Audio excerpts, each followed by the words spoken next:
Mud on My Jeans, I just really like that because, talking about the Bayou Breeze and, Louisiana Moon and all those different things. Um, it was just nice hearing you pay homage to that because I always wonder over the years the perception, even though you had the New Orleans Fats album and all that type of Yeah. stuff, there's that perception I think I still was always Houston. Yes, yes, yes. So, a long time ago, I quit vying for New Orleans attention and just focused on doing my thing, right? I say, long as I keep doing my work, right? At the end of the day, the tale of the tape, right? I tell the whole story. You dig what I'm saying? And I say, it'll probably be special. It'll probably be more special. You dig what I'm saying? When that greater appreciation comes later, But Mud on My Jeans, man, it's a special song to me because the featured artist on there who shares the second verse with me, Chewy Thunderfoot Black, that's my father, right? That's my dad. My dad is a musician, accomplished musician, right? So we had an opportunity. I always wanted to do a song with my dad. I had him play on stuff, but I really wanted to utilize all of his talents. So I penned Mud on My Jeans with myself and he in mind. And we share the second verse. He do the ad libs right after the second verse doing the chorus, right? And then I backdoor again. I do the bridge, and I come in with the 16 after that. But yeah, that's what made that song special for me. Shout out to my dad, Chewy Thunderfoot Black, Mr. Will Barnett. You got that New Orleans represent. So yeah, man, Mud on My Jeans is an amazing song, and it gave me an opportunity to to get my singing chops in a little bit. You did. Right? I mean, I'm in my pocket. You know what I mean? I'm not hitting no different optics or nothing like that. But yeah, that real. I wanted to capture that real nice Southern feel with a kind of folk feel to it as well. You know what I mean? Right? And I was like, man, once I was going through the process of recording this album, I was leading up to it. I was on everything. I was on folk music. I was on Southern rock. I was on blues heavy. I was just really delving into the instrumentation side of it first before I start putting my rhymes to it. I definitely wanted the album to sound, to have its own sound. You know what I mean? Aside from what you might hear today or what, you know what I'm saying, you might have heard from me in the past, but you can still hear the foundation. So I was on everything. I just wanted to touch all of, the musical roots, you know what I'm saying, and bring them forth in that album. And I'm so appreciative that you like it a lot, really. Yeah, that's definitely one of my favorites. So what was the conversation like with your dad to get him on there? It wasn't much of a conversation, right? I was like, hey, I say, Dad, man, it's time for us to do a song together. And he was like, when you want me down there? I was like, I got to put the track together first. You feel me? So it was automatic. It was something that was destined to happen. And I'm glad that it happened now when I'm a little bit more older and a little bit more seasoned, right?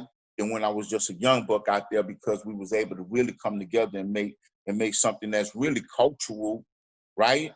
To our geographical, you know what I mean, location, right? Louisiana, Southeast Texas, right?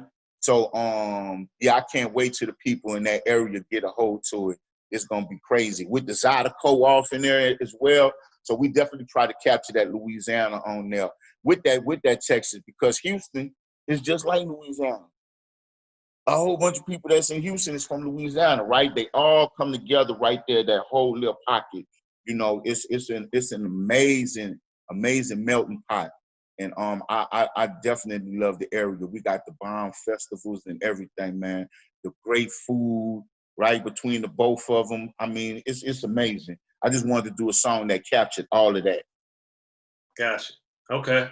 And my other one that's one of my favorites is the Everything is Everything. And on that one, I was particularly interested because how you blended lyrically kind of the biblical stuff with what's going on today. So yes. I wanted you to explain how and why did this song make you explore the connections between, the Bible and today? Well, if you listen to the whole album from from the start, from the intro to the second song, third song, it's all testimony, right? I make scriptural references in all of those songs, in every one of them. So I'm a firm believer and follower, right, of the Lord Christ, Yeshua, right? In modern terms, we call him Jesus, right? So and I'm not ashamed of it, and I'm a warrior for the kingdom, right? So that's what everything is. I'm in my warrior stage on that song, right? We kicking ass on that song. Shout out to my partner Xzibit. He's an artist that's on my label, on my IND. We're gonna be working on his album pretty soon, but I featured him on a number of songs on the album because the brother is dope, right? And he's, you know what I mean, he's really following my lead, and I just hope to prepare him for the future. But yeah, we was at battle on that song. So, you know, I took my tools, I put the full armor of God on in that song, and I definitely wanted to represent who I believe in, what I believe in, who gave me my purpose, who made me as dope as I am. You dig what I'm saying? So, and I feel like that's what the world needs. I know everybody, some people fate may be in politics, some people fate may be in money, some people fate may be in themselves. You dig what I'm saying? But my faith is not in either one of those things. My faith is in the Lord. I'm not ashamed of it, right? I done been through a lot, and I felt like because I have been through a lot and he brought me through so much, I felt like I was the man to get out there and promote the kingdom. Feel me? You can send me to the rough places, right? I'm from those places. I can navigate those places. You dig what I'm saying? So that was my motivation whenever you hear me representing the kingdom. And don't get me wrong, listen, you know yourself, you have heard the album, right? It's not a gospel album. It's not a Christian album. There's none of that, right? Not at all. It's just real conversation, right? Like if you was to talk to me and you was to meet outside the cameras, right? And we chilling and chopping up, you get to know me, you'll be like, that's Mike, right? He's an all-around person. All these things is in him. They motivate him. They come out of him every day. You dig what I'm saying? So, yeah, I just wanted to represent what I believe in a strong way and bring it to the streets and tie it into a language that they can understand. You dig what I'm saying? And I feel like it's not an easy job, but it's not a task. You dig? No, I think you did a great job of it, and that's thank why, you, brother. I really appreciate it. Thank you. Thank you. that's why those songs are my favorites. But the rest of the album is good too. But the ones on Finish the Job I was asking you about are the ones I just gravitated toward the most, and I feel that, like I was saying, just with Appreciate You, just showing your different flows, the relaxed flow, the hyper flow, the faster flow. The flow on there, that's my old man flow. That's what I'm gonna use when I'm rapping at 60. I'm just bringing it to light right now, so I'm gonna be perfecting it. Because listen, I plan on going for a long time, right? I just made 49, right, a couple of days ago, right, almost 50. You hear how I'm sounding, right? Yeah. You know my work from the past, right? You can definitely hear like, hold on, there's something going on here. It's some kind of sensei action going on. You dig what I'm saying? Right? That's what we're supposed to be. We're not like athletes. Athletes' bodies get old, they get tired, no matter how much muscle they got on. After a while, you can still have all that muscle, but you're gonna slow down, right? We activate these vocals from this heart and our soul. You dig what I'm saying? So I feel like I can go on forever. I'm definitely wanna stretch the boundaries, right? Of what age limit defines dope or when you stop being dope. You dig what I'm saying? So that's a personal goal for me. That's a personal goal for me. You know what I mean? And I think once people get the album, they're gonna understand. They're gonna be like, yeah, this is a serious piece of work. You know what I mean? So I definitely want to separate myself from the rest. I've been at it a long time. I'm a practitioner of this art. I love it to death. I thank God for it, right? I feel like I should only get better. I see myself like that kung fu master you see in the movies, the one that be up in the mountains with the long ass beard. You know what I'm saying? Right? That all the upstarts think they dope, got to come see. You feel me? Right? I feel like I'm that guy, and I feel like a veteran artist that the fans are still checking for at this time, right? I think they owe it to the fans. They owe it to the fans to show them a different level, if they can do it. If they can't do it, I understand as well. But I feel like I can do it, and I won't accept nothing less from myself. Right. Well, and that's a testament to your longevity because I do want to, let's now talk about some of your amazing work that you did throughout your career. And we're talking about people believing in you and stuff. Some people know that have been following you, some people don't. But what was it about early in the game getting with Tony Draper to where you guys believed in each other, to where he helped you get in the game and you helped him get in the game? Man, me and Tony met as teenagers, working at the Olive Garden, right? At the Olive Garden restaurant. Man, we must have been around 16, 17. We was working at the Olive Garden, and Tony had a car. So sometimes he'll give me a ride home. I had went to New Orleans a couple of summers before that. I was around age 15. I had did a demo with my dad, 2 songs.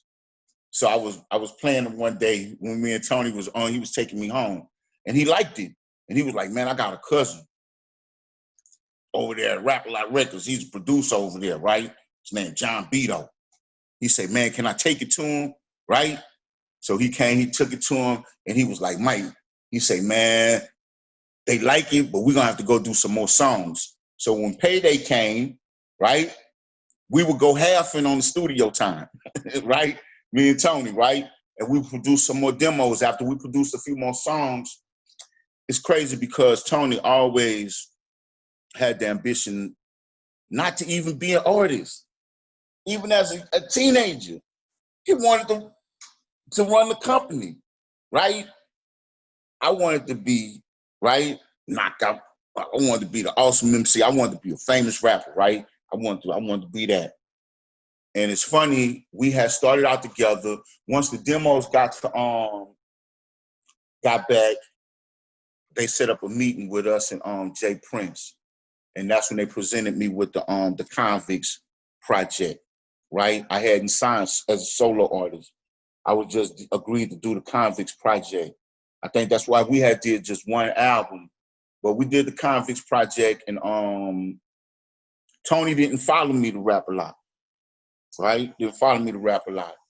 But not long, he wound up with Swap House. You dig what I'm saying? So both our dreams come true, right? And I'm like, man, I never forget that. That's an amazing story right there. Yeah, because just think, you guys as teenagers riding in a car, and you guys both did it. You know. Thank God. Yeah. That's an amazing thing, because that is to be you eventually being in the Ghetto Boys and having gold albums on your own, and then he's having gold multi-platinum albums as his label. You guys both did it. That's crazy. Yes. So I'll never forget that. But go ahead. I didn't mean to cut you off. Sorry about that. No, it's all good. Didn't mean to cut you off. But I was gonna say, when they presented the Convicts to you at Rap-A-Lot, what made you and 3-2, link and work well together, do you think? Because the Convicts, Rap-A-Lot had another artist, rest in peace, named Big Mello, right? So the Convicts was initially supposed to be me, Big Mello, and 3-2. Big Mello was locked up at the time, got locked up. So they wanted to move forward with the project. So that's how me and 3-2 met, right? Through the label. But once we got together, right, he would be coming over to the hood, coming over to my hood, hanging out with me. I was still selling cheese at the time. You see what I'm saying? But he'll come over there and hang out with me and things like that. And we'll be formulating songs and writing to the songs, writing to some of the concepts that Jay Prince would shoot to us. You know what I mean? And we became really tight. He was like, even though we was around the same age, he was like a younger brother to me. You know what I mean? And me and 3-2 wound up having an amazing journey together. We wound up out there in LA and Death Row with Dr. Dre, Suge, you know what I mean? Roommates with Warren G, Snoop, you know what I'm saying? Oh man, life is amazing, man. We had an awesome journey. I wish we could have got together and did another Convicts album. But you know, right after the Convicts album, when we wound up in Death Row, the Ghetto Boys offer came to me, right? And that's what. And then after the Ghetto Boys, the Something Serious came out, and I was on my way. So you know what I mean. But I always would bring 3-2 along. That's why you always heard him. You heard him on the Ghetto Boys album, on Straight Gangsterism. You heard him on the Something Serious album on Fire. When I would do features, like when I did the feature on Gang Stories with South Central Cartel and MC8, right?